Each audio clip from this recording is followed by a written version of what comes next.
मंडळी, सर्वात आधी तुम्हाला नमस्कार. स्वागत आहे तुमचं कुक विथ पूजामध्ये. आज एकदम आपण दोडक्याची भाजी तुम्ही बनवली असेल अंगापुरता रस्सा टाकून, हरभऱ्याची डाळ घालून, पण मी आज इथे थोडीशी वेगळ्या पद्धतीने दोडक्याची भाजी ट्राय केलेली आहे. तर खूप टेस्टी झाली आहे ती. चला तर सुरू करूया. आता इथे दोडके जे आहेत, शिरा ज्या असतात त्या काढून घ्यायच्या आणि अशा पद्धतीने त्याचे तुकडे करायचे. आता आपण चिरलेल्या दोडक्यामध्ये पाणी घालून घेऊया. ते स्वच्छ धुवून घ्यायचे.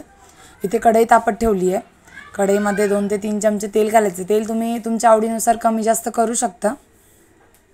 तेल छान असं कडकडीत तापू द्यायचं.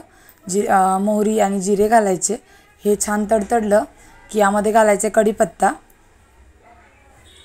कढीपत्ता पण छान असा कडक होऊ द्यायचा आहे.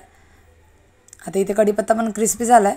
आता मी इथे 2 मीडियम आकाराचे कांदे चॉपरला चॉप करून घेतले होते.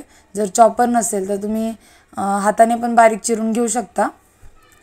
तर हे अशा पद्धतीने लालसर होईपर्यंत परतून घ्यायचा आहे कांदा.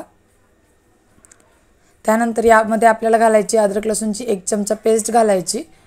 आता या पेस्टसोबतच अर्धा चमचा हळद, 2 चमचे लाल मिरची पावडर आणि 1 चमचा घरचा काळा मसाला, 1 चमचा आपला जो कांदा लसूण मसाला असतो तो घालायचा. तुमच्याकडे जर अजून ऑप्शनल मसाले असतील, कोल्हापुरी मसाला किंवा मग किचन किंग मसाला, तो तुम्ही घालू शकता, काहीच प्रॉब्लेम नाही. हे मसाले छान परतू द्यायचे. त्यानंतर यामध्ये चिरलेलं स्वच्छ धुतलेलं दोडकं घालायचं. याला पण छान असं परतून घ्यायचं. दोडकं घातल्यानंतर यात लगेच मीठ घालायचं, म्हणजे दोडकं जे आहे ते पांचट लागत नाही, छान लागतं. मिठाची छान टेस्ट येते त्याला, मसाल्यांमध्ये मुरून जातं ते. तरी ते छान असं दोडक्याला फोडणी दिली, छान असं परतून घेतलं. आता यामध्ये घालायचं आपल्याला शेंगदाण्याचं कूट. शेंगदाण्याचं कूट आता तुम्ही भाजी किती करायची यानुसार घालू शकता. मी ते मोठे 5 चमचे शेंगदाण्याचं कूट घालणार आहे. आणि बारीकच शेंगदाण्याचं कूट घालायचं म्हणजे भाजी मिळून येते. जर तुम्हाला ठोसर आवडत असेल तर तुम्ही मिक्सरला थोडंसं आबडधोबड पण दळून घेऊ शकता. आता हे छान असं परतून घ्यायचं. इथे आता गरम पाणी घालायचं भाजीला कधीही थंड पाणी वापरायचं नाही. आणि छान अशी भाजीची कन्सिस्टन्सी जी आहे ती ॲडजस्ट करायची. पाणी कमी किंवा जास्त. मस्त अशी खूप सारी चिरलेली कोथिंबीर घालायची. आणि मीठ टेस्ट करून पाहिजे, आता कमी आहे की जास्त तुम्ही पाहू शकता. तुम्ही तुमच्या अंदाजे मीठ घालायचं. भाजीला छान एक उकळी काढून घ्यायची.